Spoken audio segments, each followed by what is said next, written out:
Muy buenos días, amigas y amigos, ¿cómo están? Qué gusto saludarles, yo soy Tania Hernández y como todos los miércoles me da gusto darles la más cordial bienvenida a una rica charla de café entre mujeres organizada por la Cámara Nacional de Comercio, Servicios y Turismo de la Ciudad de México. Mandamos un fuerte abrazo a toda la comunidad empresarial y el día de hoy vamos a tener un gran tema que es la enfermedad de Parkinson y temblor de intención. Y para ello nos acompañan dos grandes especialistas neurólogos. Ella es la doctora Rosalía Cerón, bienvenida doctora, y el doctor Fiacro Jiménez. Verdaderamente es un gusto tener a dos grandes especialistas aquí en el programa Café entre Mujeres. Y también me acompaña mi querida Marigel Carvajal. ¿Cómo estás, Marigel? Feliz, encantada de ver este tema tan importante que seguramente probablemente tenemos muchas dudas, ¿no, mi querida Tenemos Tania? muchas dudas y cada vez es más común ver con nuestros amigos, conocidos, familiares, Así pues es. a personas con ciertos movimientos involuntarios. Y ahorita, pues, qué mejor, dos grandes especialistas que nos van a estar esclareciendo algunas dudas, pues nos van a sacar de muchos también, no sé, como dudas algunos comentarios. Así y verlo es. desde el lado clínico, pues Por sabemos supuesto. que hay muchos daños cognitivos, deterioro neurodegenerativos, pero qué mejor que la voz de grandes expertos, y para ello pues vamos a leer la semblanza de nuestra querida doctora Rosalía Cerón. Doctora Rosalía Cerón, neuróloga con alta especialidad en enfermedad de Parkinson y trastornos del movimiento, especialidad en gestión en salud y bienestar corporativo y maestría en dirección y gestión de instituciones de salud, doctorante de políticas públicas, formación en la Universidad del Ejército y Fuerza Aérea, el Instituto Nacional de Neurología y Neurocirugía, Manuel Velasco Suárez. Estancia formativa en HM Puerta del Sur, Madrid, España, Universidad Anáhuac, profesora de pre y posgrado desde 2013, autor bestseller del libro Ámame, sigo siendo yo, qué bonito. Y autor del libro Diario de un amor incondicional, el cual es una guía para el cuidado de los pacientes con demencia, Parkinson y Alzheimer. He sido jefa de un gabinete de neurofisiología y jefa del servicio de neurología de un hospital del tercer nivel de atención, doctora honoris causa. Recibe el Premio Nacional a la Mujer de 2023, Premio Nacional a la Investigación en 2022, Mérito Militar en 2021, actualmente forma parte del Centro de Neurociencias del Hospital Ángeles del Pedregal. Bienvenida, doctora. Muchas gracias. Por otro lado, el doctor Fiacro Jiménez es egresado de Medicina de la Escuela Superior de Medicina del Instituto Politécnico Nacional en el año de 1984, Neurocirugía en el Hospital General de México en el 1992, doctor en Ciencias Biomédicas, UNAM 2000. Miembro del Sistema Nacional de Investigadores desde 1992 y actualidad nivel 2. Miembro de la Academia Nacional de Medicina desde el 2007. Miembro de la Academia Mexicana de Cirugía desde el 2007. Jefe de investigación del Hospital Ángeles Pedregal desde el 2012. Cuenta con 170 artículos publicados, más de 5,000 citaciones, otros cargos públicos en ISSSTE y profesor de posgrado en el Instituto Politécnico Nacional, UNAM y otras universidades. Bienvenidos. Y como bien mencionábamos, para nosotros es muy importante pues que nos muestren, nos digan sobre la diferencia entre la enfermedad de Parkinson y temblor de intención. Iniciamos con usted, doctora. Muchas gracias, gracias por la invitación. Bueno, la enfermedad de Parkinson es una enfermedad neurodegenerativa. El temblor se puede dar a consecuencia de diferentes causas y diferentes patologías pueden generar un temblor de intención. Voy a explicar primero la enfermedad de Parkinson. Claro. La enfermedad de Parkinson está considerada actualmente como la enfermedad más difícil de manejar porque es una enfermedad multisistémica. Contrario a lo que pensamos, que afecta solamente el cerebro, la enfermedad de Parkinson también tiene manifestaciones, tanto manifestaciones gastrointestinales, manifestaciones en los procesos del sueño, y en los cambios, por ejemplo, en el sistema nervioso autónomo, que es el que regula nuestra presión arterial, el ritmo cardíaco, la salivación. Entonces la enfermedad de Parkinson se vuelve muy compleja y es una enfermedad neurodegenerativa. Más o menos afecta en un estimado de 10 millones de personas a nivel global y se cree que el crecimiento exponencial va a ser un estimado de 14 millones de personas para el 2030. O sea, va creciendo. Va creciendo, ajá. Este problema. Ahora, el temblor como tal, el temblor esencial es el trastorno del movimiento más frecuente. Y el temblor de intención es cuando yo quiero agarrar un objeto y hay un error en la proyección de hacia dónde yo voy a poner mi mano. Es ahí donde nosotros podemos observar el temblor. El temblor esencial tiene más o menos un estimado de 20 veces más personas afectadas que la enfermedad de Parkinson. Se cree que más o menos en proyección hay 40 millones de personas afectadas a nivel global. Muchísimo. Pero algunas personas Muchísimo. el temblor es leve, que les permite hacer sus actividades diarias, y en algunas otras personas el temblor es más severo, que incluso se pueden agregar otras manifestaciones, tanto cambios en el proceso de la atención, en la captación de los estímulos, cambios en relación a la dificultad de hacer las tareas diarias, al ser un temblor mucho más severo. Algunas otras enfermedades pueden hacer lesiones específicas en nuestro cerebro y dar temblor de manera secundaria. ¿Y cuáles podrían ser algunos factores que desencadenan este tipo de enfermedades? ¿Nos podría comentar, doctor? Fundamentalmente, la enfermedad de Parkinson es una enfermedad multifactorial. Existe evidentemente gran cantidad de información sobre que falta un sistema de neurotransmisores, sustancias químicas cerebrales, que están alrededor de la dopamina, ¿Qué es la y existe una carga genética para que en cierta etapa de la vida estas neuronas empiecen a morir, y al fallar la dopamina empiezan a aparecer los signos motores. Sin embargo, hay factores genéticos que son importantes, pero hay factores medioambientales que desencadenan la enfermedad. Usted sabe, por ejemplo, que él puede tener carga genética para diabetes, pero no por fuerza ser diabético. Correcto. Y sí. estos factores medioambientales son sobre todo contaminación. Sabemos que existe fuerte evidencia de contaminación a pesticidas, a metales pesados.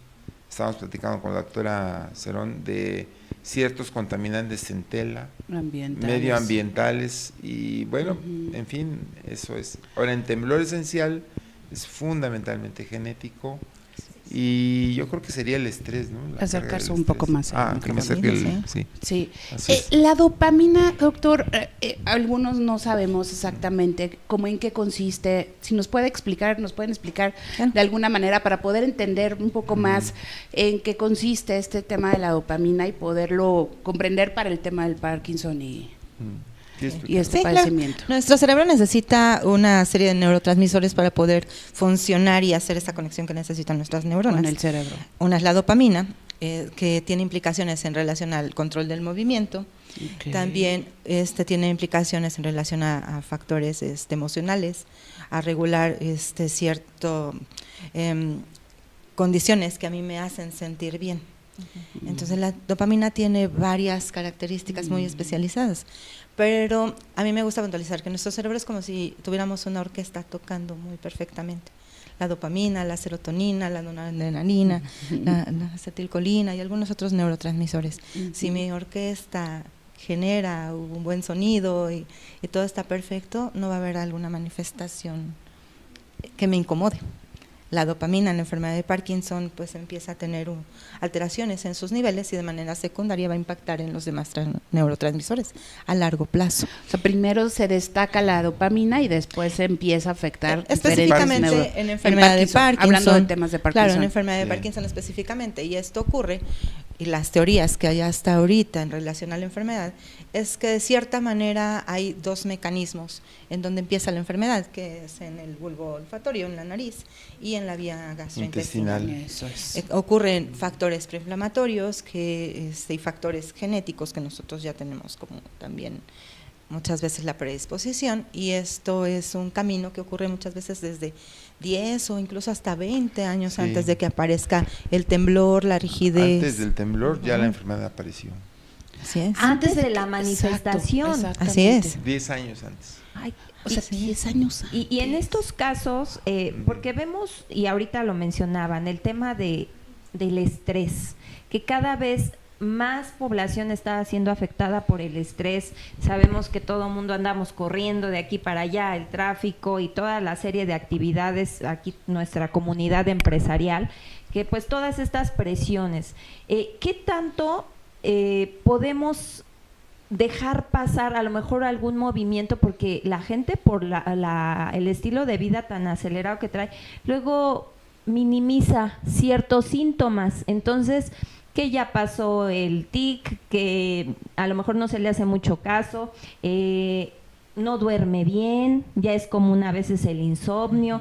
¿Qué tanto no podemos normalizar este tipo de sintomatología? ¿Cuáles son los focos rojos que tú puedes decir, sabes qué, no debes dejar pasar esto, ve al médico, ve a checarte? No hay nada como la prevención temprana, porque si no prevenimos, ya a veces vamos cuando tenemos la enfermedad pues a todo lo que da. Entonces, ¿qué es lo que tenemos que ver? Esos focos rojos. Sí, considerando de que 10 años antes 10 años ya, antes. ya está la enfermedad, Sí, y se ya ve está. reflejada después de 10 años. Así a es. través del temblor. Qué fuerte. Sí, es muy importante. Por ejemplo, si nosotros tenemos en líneas pues algún familiar que tenga temblor, que tenga enfermedad de Parkinson, por ejemplo, lo que comentábamos, el temblor esencial y el temblor de intención muchas veces tienen relación, y la mayoría de las veces un 50% son por cargas genéticas. Para el temblor esencial es casi todas las personas por Sí, línea. a lo mejor, Ajá. perdón la interrupción, hacer la diferencia. Así es, El temblor Entre uno y no otro. siempre es Parkinson. así es, así es. Hay Exacto. dos tipos Eso de es temblores. importante. Y yo creo Ujú. que si usted quiere darle un mensaje al público que nos está viendo, es temblor oscilatorio, unilateral. Ok. Si se fijan cómo le estoy haciendo, Sí, sí. es como muy Parkinson. Eso es 5 Parkinson. Así es. 5 Hz. Ah, ok. Sí. Temblor bilateral. Cuando agarro la taza, Ay, Al hacer algo que es que así. sea. ese es el Ujú. temblor esencial. Y es bilateral. Ok. ¿Sí me explico? O sea, hay detallitos. No por fuerza, pero pues algo tiene que llevar el público, ¿no? Claro, Sí. eso es muy importante. Sí, porque se diferencia, Sí. ¿no? Porque Claro. a lo mejor tú puedes decir, empiezo a temblar, yo tengo Parkinson. Es No. que ese es el tema. Así y lo es. que hablábamos Sí. anteriormente, el diagnóstico, Así es. el diagnóstico de la enfermedad es sumamente importante para poderla atender de una manera correcta y adecuada Claro. con los medicamentos, y en su defecto a través de una cirugía, como es usted neurocirujano. tratamiento. Claro. La cirugía, si corresponde la cirugía que se debe ser, Sí, ¿no? Sí, es muy Correcto. importante los datos clínicos y hacer el análisis de cómo ocurrió la evolución de la enfermedad, porque la enfermedad de Parkinson se acompaña de todos los demás síntomas también.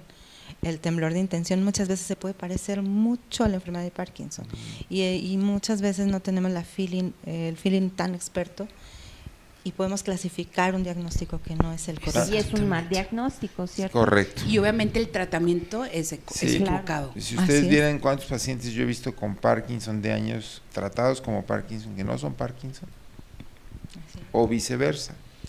Pacientes que llegan con datos que no es temblor, rigidez, bradicinesia y otras, Y es que sí es Parkinson. Parkinson. Así es, incluso el temblor esencial tiene una subclasificación Sí, claro. que se comporta muy similar a la enfermedad de Parkinson, pero sí requiere ese Se feeling de la necesita experiencia. fineza.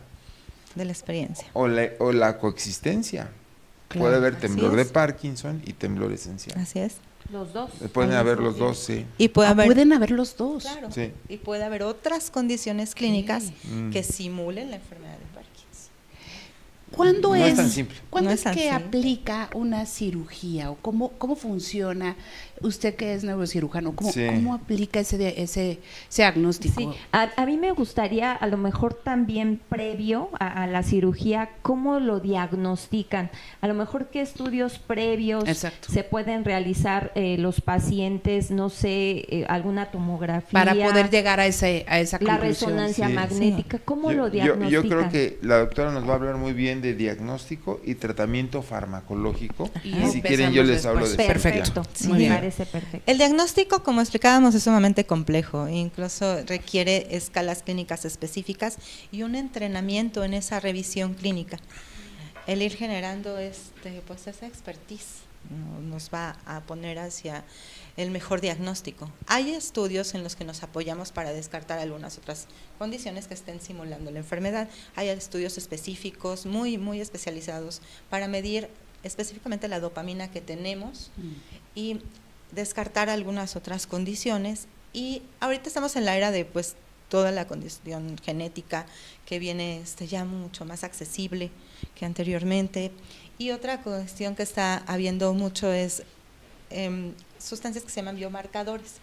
En la enfermedad de Parkinson hay una proteína específica que se llama alfa-sinucleína, que es la que empieza a hacer cambios en todo el sistema y que genera de manera secundaria pues esa alteración que comentábamos en los neurotransmisores. Entonces, de manera temprana se puede hacer ese rastreo e incluso antes de que se exprese la enfermedad. Sí, Sí. si me permite, también están los estudios de imagen. Y los estudios de imagen, así Sí, es. iba usted a comentar. Sí, hay estudios de imagen como la resonancia magnética, y hay otro estudio muy especializado que es de medicina nuclear, La medicina específicamente, nuclear, pero exactamente. siempre tiene que ir todo esto dirigido pues por un grupo de expertos, que es lo mejor. Ahora, para temas y abordaje en relación al tratamiento, pues ahorita lo que se está peleando es realizar una medicina personalizada y utilizar todas las estrategias de vanguardia que tenemos a la mano.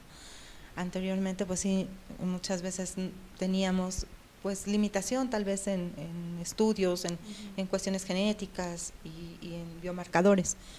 Ya estamos en otra época, entonces también el tratamiento farmacológico se va a personalizar de acuerdo a los requerimientos de cada individuo.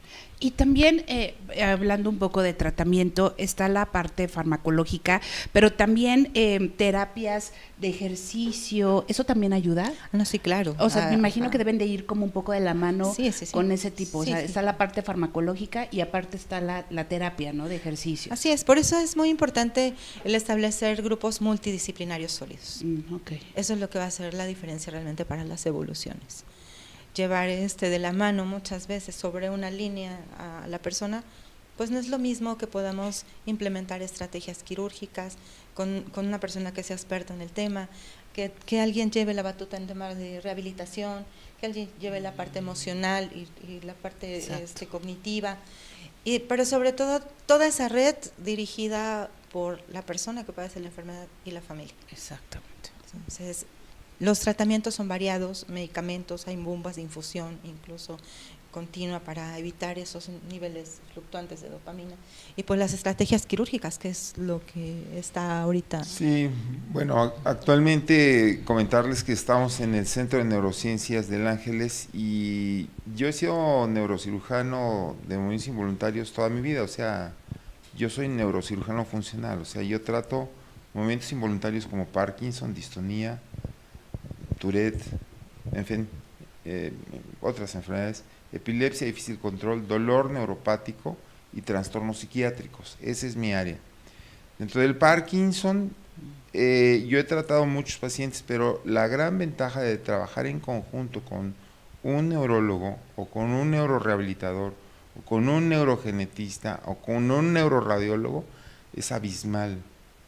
Porque, por ejemplo, con la doctora Cerón, gracias a ella estoy aquí, porque pues la invitación era para ella, hemos estado trabajando en los últimos tenerlo meses, también aquí. gracias, los últimos meses para atender a nuestros pacientes, y los pacientes están muy contentos, mis pacientes están muy contentos, porque damos una atención muy integrada sobre quién es candidato a operarse.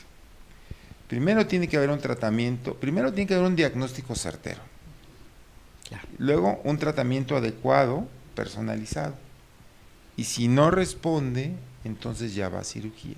Exacto. Ahora, si no responde, cuando yo empecé a operar Parkinson, que fue más o menos por allá del año 1991, 92, los primeros Parkinson que hice fue con lesión en el 80 y tantos.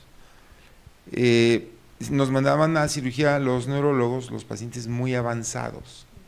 No debe ser así. Deben ser pacientes en estadios tempranos, porque es cuando mejor les va. Ok. ¿Sí me explico? Ahora, Hay mejor pero por supuesto, O sea, sí hay 3 tipos de o procedimientos. sea, la evolución es mucho mejor. Detiene uno un poco la Detienes enfermedad. más. A lo mejor es controversial, a lo mejor la doctora no está de acuerdo conmigo. No, yo estoy en pro cirugía porque eso dicen Sí. las estadísticas, Sí. que mejora la evolución a largo Sí. plazo, En preveniendo el riesgo de caída hasta en más del 40%. más del 40%. Sí, y de complicaciones Y de por complicaciones, medicamentos, más del 50%. porque empieza uno a darle más medicina y más medicina, el paciente luego ya tiene más problemas por la medicina que por la enfermedad. Exactamente. Entonces, hay 3 tipos de cirugía. La cirugía ablativa convencional, que es abrir el cráneo y meter un electrodo y quemar.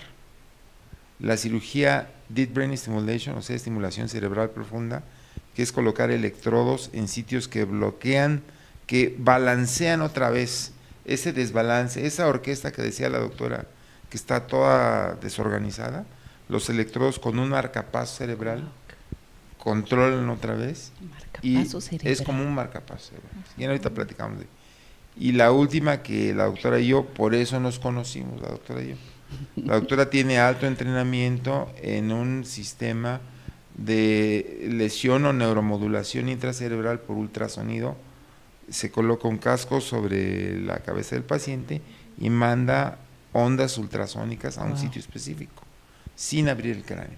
O sea, ya es a través de la No piel. es invasivo. Ya no es invasivo. Exacto. Entonces ella se formó en ello, yo tuve la oportunidad de formarme también un tiempo, y coincidimos, y finalmente el equipo llega a México. Cuéntenos de ese equipo, porque hace como 2 años, me parece, mi querida doctora, te tuvimos aquí en programa Café Entre Lo que Mujeres, nos decía. presentando tu libro, y hablabas de una tecnología que iba a llegar. ¿Es esta tecnología de la que Así estamos es. hablando? Platíquenos un poquito más. Bueno, la tecnología tiene principios similares al sonar, y de hecho fue de ahí donde surgió. Al sonar. Así es. ¿Sí se acuerdan de los submarinos? En los submarinos, Ah, y fue de ahí ok. que se detectó. Cuando estaban haciendo pruebas en ese entonces en los buques, identificaban que el sonar generaba también de manera secundaria una especie de calor concentrado. Después se fueron implementando los dispositivos, pero en esa época, posterior al conflicto bélico, en ese entonces, no había estudios de imagen que pudieran saber en dónde estaba dirigiendo el calor. Entonces, pues así fue evolucionando. Hace ya algunos años ya se implementaron los dispositivos, como comenta el doctor, y lo que hacen es una concentración de calor regulada. Entonces, el objetivo de crear esos equipos sólidos es justo eso, que durante preprocedimiento, durante todo el acompañamiento del procedimiento, pues el conjunto de especialistas, pues mucho más ya con otros rangos de estudio, van a monitorizar que se haga específicamente la lesión secundaria a esos impulsos de calor y la revisión clínica a la par. Es algo muy, muy especializado que solamente podría funcionar con un equipo muy sólido. Sí. La idea es, imagínense esa plantita que es como un esferoide. Entonces, ustedes tienen 1026 fuentes de ultrasonido. Entonces le dice al aparato, coloca la energía sonora en tal sitio. Entonces empieza, se llama sonicar, empieza a sonicar. Entonces se hace calor en un sitio, sin abrir el cráneo. Así es, y se va controlando ese calor para de cierta manera corregir los circuitos que para están no alterados. pasarnos o no Así quedarnos es. cortos. ¿Sí? E ir monitorizando a la una gran persona tecnología. para llegar en el Sí. punto decisivo en donde se va a mejorar la condición clínica. Y por ejemplo, en casos de temblor esencial y patrones de temblor específico, También ayuda para todo eso. la recuperación es Fundamental. en el momento. ¿Es inmediato? Sí, Inmediato. inmediato. Ay, a ver, platíquenos un poquito más, porque normalmente los tratamientos vemos que son a largo plazo, a mediano largo plazo. pero no tan inmediato. ¿Qué es lo que hace que sea inmediato? Bueno, muchas veces las enfermedades requieren tratamientos, casi como comentaba, son medicamentos orales, algunos en parches, bombas de infusión en caso de Parkinson. En temblor esencial también existen tratamientos, pero incluso a pesar de que nosotros dejemos hasta 4 medicamentos, la mejoría en el temblor va a ser muy poca. Ni siquiera alcanzan a veces el 50% de mejoría. Aún aunque tengamos todos los tratamientos. Ahora, nos vamos a enfrentar a estar comprando, pues a veces hasta 4 fármacos o 5 diferentes, pero no por una semana. Nos vamos a enfrentar que son años de evolución. Sí. Sumado a esto es el temblor esencial. La característica es que también vienen personas jóvenes, personas que son cirujanos, personas que son artistas, personas que tienen una función incluso laboral, empresarios. Y hablabas desde 20 años, ¿no? Que son artesanos. Sí, claro. Decía que desde 20 temblor los 20 esencial años. puede haber, incluso desde Parkinson los en 20 jóvenes. años. En el temblor esencial, a pesar de que nosotros dejemos todos los tratamientos, pues la mejoría no va a estar. Entonces, ¿qué va a ocurrir?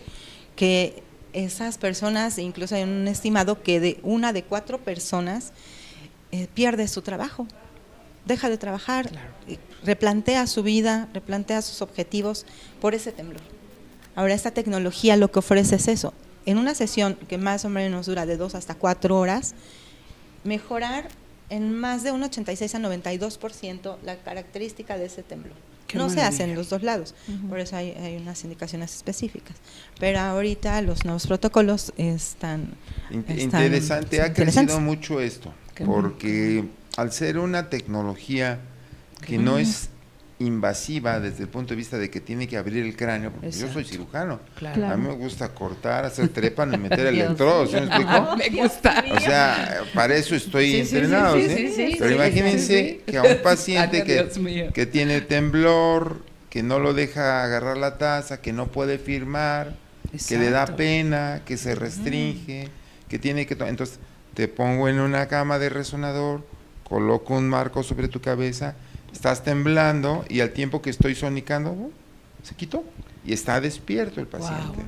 Es que es una incapacidad absoluta, y no solamente a nivel laboral, sino también en el día a día, la afectación y en tu día a día, o sea, en el momento hasta para lavarte los dientes, comer, para vestirte, o sea, sí es una limitación absoluta en tu día a día, y eso es algo que también, o sea, si lo podemos platicar ahorita, pero creo que el impacto emocional a la persona es brutal, o sea, de verdad yo no me lo puedo imaginar, y el acompañamiento que debe de haber también en temas emocionales, y el soporte, más bien debe de haber un soporte importante en esta parte, ¿no? Y también, sobre todo, que es un tema muy personal y delicado, que a lo mejor estás viendo a tu familiar que está teniendo esos movimientos, y si no es una persona con mucha apertura, ¿cómo le dices, oye, ya te revisaste, oye, atiéndete, mira, a lo mejor conozco a una persona que te pueda ayudar? A veces la persona, por lo mismo que está sintiendo, es complicado hablar, porque a quién nos gusta, ¿verdad? Que nos digan, oye, se te está moviendo algo, es que ¿no? es muy vulnerable, ¿no? Sí, pero es importante hacer esa conciencia, que ante cualquier cambio en mi organismo, en cualquier situación, tenemos que ir a revisión. Porque es peor estar nosotros tratando de aguantar los síntomas, minimizando, porque, por ejemplo, en estas condiciones, en la enfermedad de Parkinson podemos tener una evolución favorable, con una buena calidad de vida, si tenemos las estrategias ya implementadas, si llegamos a una cirugía temprana. En temblor esencial, si se puede corregir un gran porcentaje mi problema, ¿por qué estar batallando con él todo el tiempo? Exactamente. Si hay las estrategias. Sí, porque además el procedimiento es definitivo. O sea, una vez después de haber hecho la sonicación o lesión, el temblor en ese sitio no aparece. O sea, ya no hay más, ya no hay necesidad de medicamento en temblor esencial. En Parkinson es otra historia, pero les va mejor con cirugía. Ahora, como decía la doctora, si el temblor es derecho, ustedes recuerdan que el cerebro es cruzado. Tendría que hacer la sonicación izquierda. Y si el temblor es bilateral, tengo que hacer primero un lado y al tiempo otro, pero depende del paciente. Con tantos años de operar pacientes con Parkinson, con a veces un lado que mejore, la calidad de vida es suficientemente buena. O sea, ¿son 2 operaciones? Estamos hablando a veces, de 2 cirugías. depende, cada persona es diferente. Ajá. Y eso es algo importante. También se pueden combinar lesiones. O sea, ayer me llegó un artículo como, yo me dedico a esto, o sea, hay una red de neurocirujanos mundialmente y tenemos chats. Ok. Ya saben que ahora todos son chats, ¿no? Sí. Entonces, alguno de los amigos encuentra algo, ¡pum!, sube el artículo. Entonces, ayer me llegó un artículo donde hay lesiones duales, ya, o sea, está avanzando muchísimo. Ya no solamente para Parkinson, luego platicamos de epilepsia, dolor y trastornos psiquiátricos. Así No, es. bueno. Y esto es importante, y lo hablábamos, es que no se termina el padecimiento, o sea, no se cura, No se se puede cura. decir. Eso es algo porque a veces yo he escuchado que sí, ya me alivié, ya acabé, y entonces yo ya estoy, ya no tengo que darle seguimiento. Y creo que eso es algo que hay que destacar, que si tú tienes un padecimiento así, sí tienes que tener un seguimiento. No sé si nos puedan ayudar a reforzar esto. Cualquier cambio en mi cerebro puede ser una condición que mejore en algún momento, pero estas condiciones, sobre todo en tema de trastornos del movimiento, generalmente son a largo plazo, que requieren un acompañamiento, que requieren una orientación, que requieren un abordaje mucho más integral. Y sobre todo, sí recalcar esa parte, nunca debo de minimizar. Mi cuerpo es muy sabio y me va a avisar que algo está ocurriendo. Ahora, sabemos que la detección temprana pues nos puede cambiar muchísimo, o sea, el futuro de nuestra vida. ¿Cómo podemos hacerle los jóvenes, a lo mejor hablando a partir de 40 años, nosotros los jóvenes de 40 años, para poder prevenir, sobre todo si tenemos antecedentes de familiares que a lo mejor tuvieron un tema de deterioro cognitivo, a lo mejor de Parkinson, epilepsia?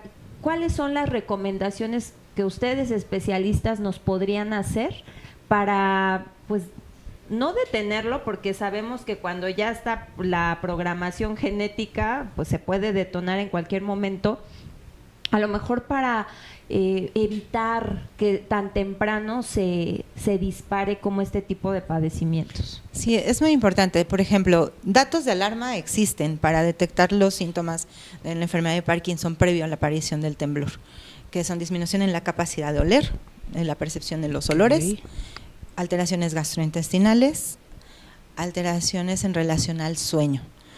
¿Qué tipo de alteraciones gastrointestinales Estreñ- podrían aparecer? Estreñimiento, por Es la ejemplo. más frecuente, estreñimiento.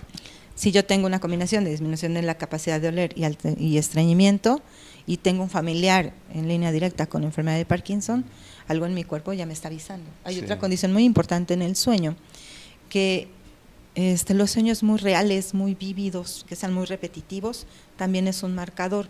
Pero hay otra condición que específicamente ocurre en el sueño de movimientos oculares rápidos, o sea, aquel sueño que es sueño paradójico, donde nosotros movemos los ojitos. ¿Se acuerdan de eso?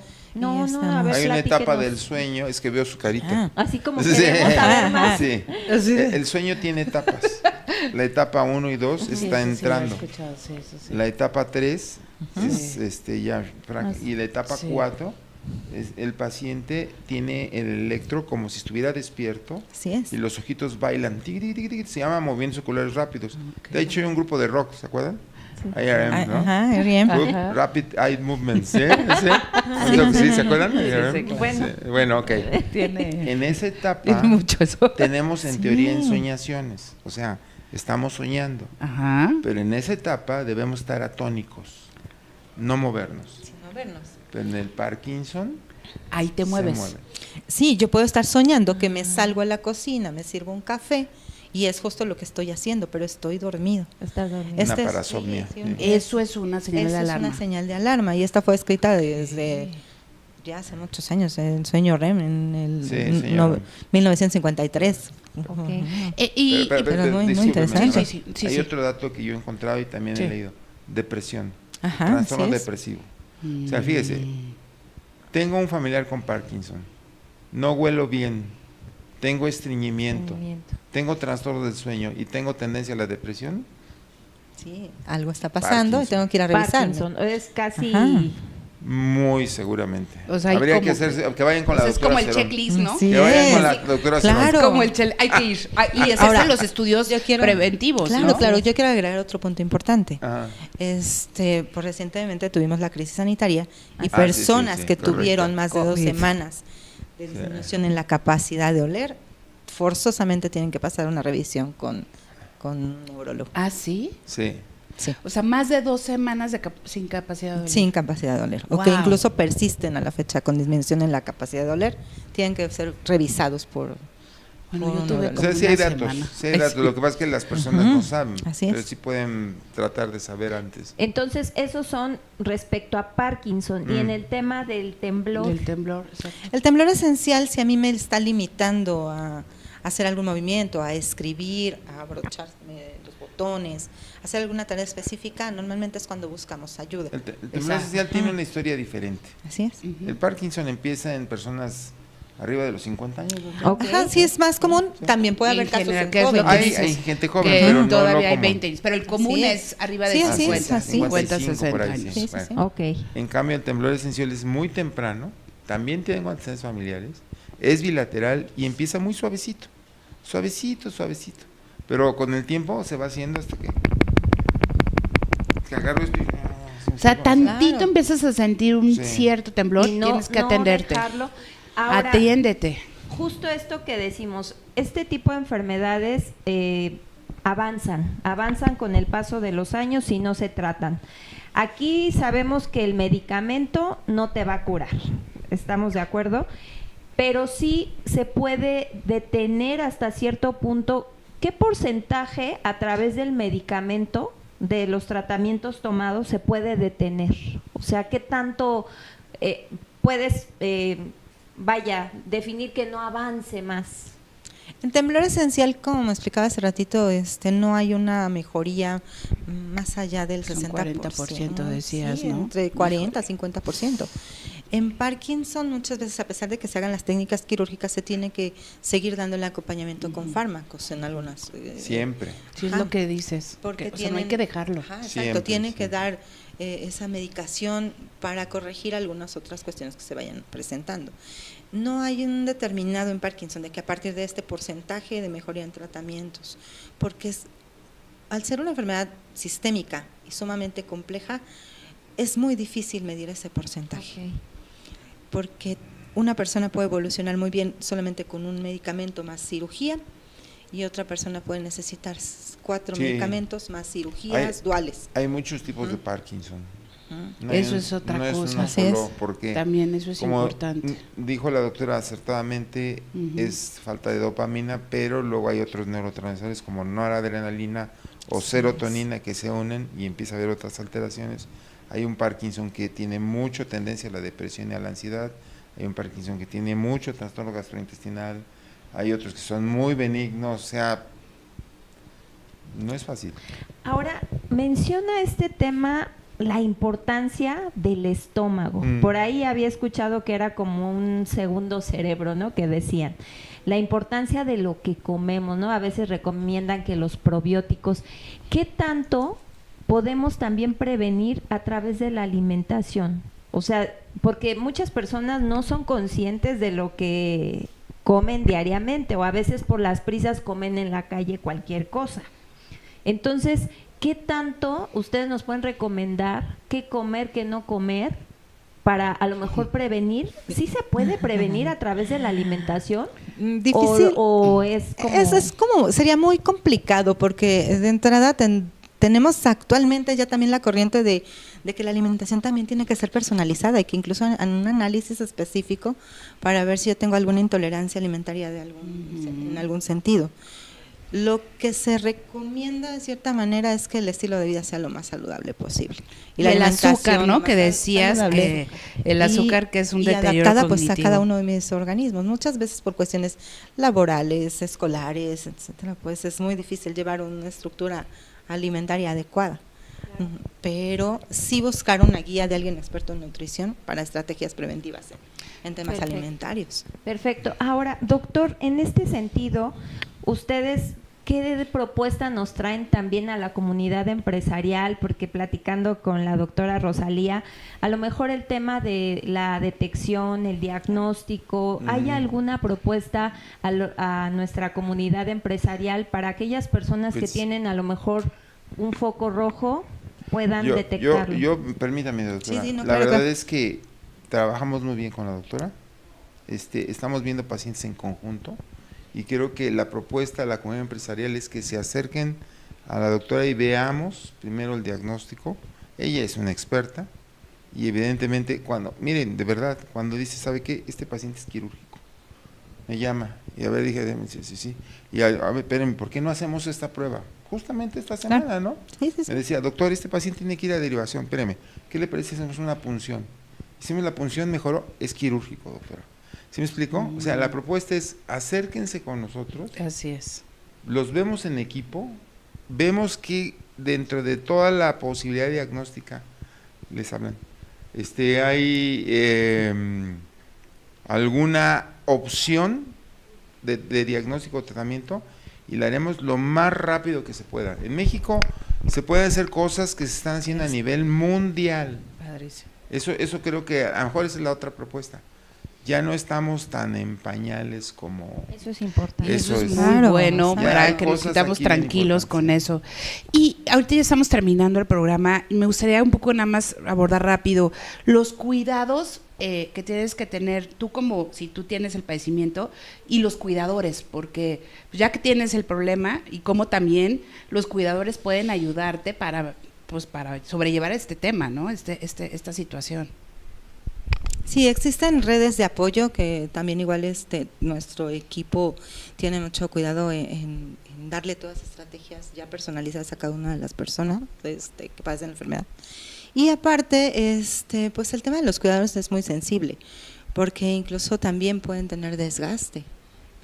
Totalmente, el burnout Es un y el tema de cuidado los primario, cuidadores, y tienen un impacto también en el tema productivo, en el tema económico. Entonces, Emocional. así es, tratamos nosotros de Luego no darles, problema en la familia, ¿eh? Sí, de total. darles ese acompañamiento, esas estrategias, pero sí, lo que a mí me gusta hacer es siempre hacer junta con la familia y de ahí partir y ver, a ver, el plan va a ser y el acompañamiento va a ser así, porque son enfermedades que se viven durante muchos años. Y son sumamente desgastantes. Claro. Y desgasta, como decíamos, Sí, la todos los economía, sentidos. emocional, Sí, la sí, sí. productividad, Sí, todo. sí, Sí, lleva- debe de haber ese sí, sí. acompañamiento, ¿no? Esa contención, Claro. tanto como el paciente como para los Así cuidadores, es. ¿no? Yo vengo impactada de la cifra que comentábamos. Se estimó que hay un gasto a nivel de enfermedad de Parkinson, y se midió en un país, en Estados Unidos, que fue de 82.200 millones de dólares en un año. Y esta cifra se tenía prevista para el 2037 y ya se alcanzó este año que pasó. Entonces nos adelantamos 13 años del gasto y lo que requiere todo ese sistema. Pero lo más impactante es que un 70% de ese costo va a impactar directamente en la familia. Totalmente. Entonces, sí es un tema muy difícil que requiere mucho soporte, pero todo parte desde el ponerles la información a la mano, Exacto. el diagnóstico temprano y de justo los equipos colaborativos con todos los expertos en su área. Y eso es muy bueno y mejora la calidad de vida. Una de las complicaciones más difíciles en la enfermedad, justo lo que explicaba, las caídas, Las caídas. que pueden generar incluso una fractura de cadera. Exactamente. Entonces, o en la cabeza. o en la cabeza, un hematoma, Totalmente, sí. o alguna otra condición, o otra alteración en el sueño, que la persona ya se levantó y ya se salió y tuvo un accidente. Entonces, en tema de las caídas, la literatura marca así una mejoría del riesgo de menos del 40% de la presencia de caídas posterior a una cirugía. Doctora, ya estamos a unos minutos de terminar. Por favor, compartan sus redes sociales, en dónde los podemos encontrar si es que quieren algún Primero las diagnóstico. damas. Bueno, yo estoy como doctora Rosalía Cerón en Facebook, Instagram y para TikTok también. Hago muchos videos informativos en TikTok, entonces pueden verme ahí. Muchísimas gracias, doctor. Yo no. Yo no hago nada de eso. Yo no tengo redes. Yo lo que les puedo dar son mis teléfonos. y mi Perfecto. Sí, correo de su electrónico. consultorio, a lo mejor. Claro. Pues sí estoy en Facebook como Fiacro Jiménez Ponce, pero no van a encontrar mucho ahí, ¿no? Ok. La doctora es una maga. Él se redes sociales. concentra en En lo que cortar. le gusta, en cortar. Sí, bueno, miren, mi teléfono de la oficina es 55 51 35 36 45 Y el del celular, pues si quieren mandarme un WhatsApp, porque normalmente no contestamos, ¿verdad? 55 5402 3108 y el correo electrónico como mi nombre, fiacrojiménez@yahoo.com. Y ahí Perfecto. estamos en el Ángeles. ¿Cómo se despiden brevemente de nuestra comunidad empresarial, doctora? Pues de entrada, muchas gracias por este espacio tan importante, que nos ayuden a compartir el mensaje con sus familiares, que no minimicemos los síntomas y que acudamos pues realmente a una valoración con un grupo de expertos. Y bueno, pues agradecerles, la verdad es que ha sido muy ameno estar con ustedes y comentarle a la comunidad de su público que no echen en saco roto el que tengan un signo. Exacto. Y menos si ya pasó más de un año. Okay. Totalmente. Pues amigas y amigos, ha sido un verdadero gusto poder compartir esta información tan importante, tan relevante, pues para el bienestar de cada uno de ustedes, a la comunidad empresarial, pues también invitarlas a que hagan conciencia, que se revisen, que se diagnostiquen. No hay nada como la detención temprana, porque eso sin duda cambia de verdad el futuro de sus vidas. Gracias, mi querida Marigel, gracias, doctores, gracias a todos, y recuerden, todos los miércoles tenemos una cita aquí en Café Entre Mujeres a las 10:30 de la mañana. Que tengan unas maravillosas vacaciones y nos vemos pronto. Hasta luego. Adiós.